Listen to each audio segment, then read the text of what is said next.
We had a chuckle in one of my meetings recently.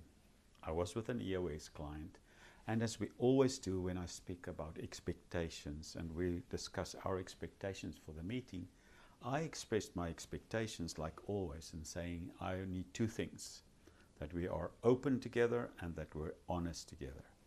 Now, as far as the openness goes, this time I used the example of active listening.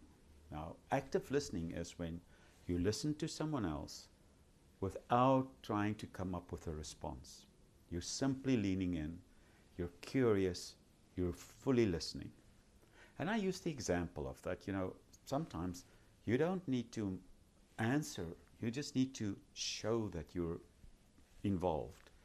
And sounds are really the thing that you need to use to show your involvement. So a strategically placed grunt, for example, is an amazing instrument. And I said, well, if you have to think of yourself as you're me, I've been married for 43 years, and as a male, married for a long time, we absolutely become masterful at grunting.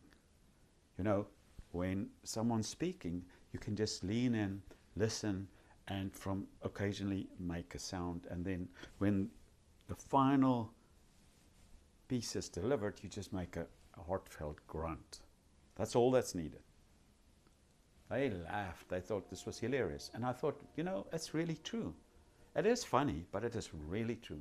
Because if you listen to someone and you're not trying to come up with something, and you're just simply listening and encouraging the person through your sounds and your eye contact and whatever to keep going and listening, that person really feels heard.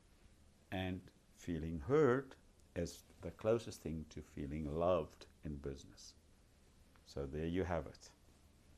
In your meetings, when you're listening to someone else, master the grunt.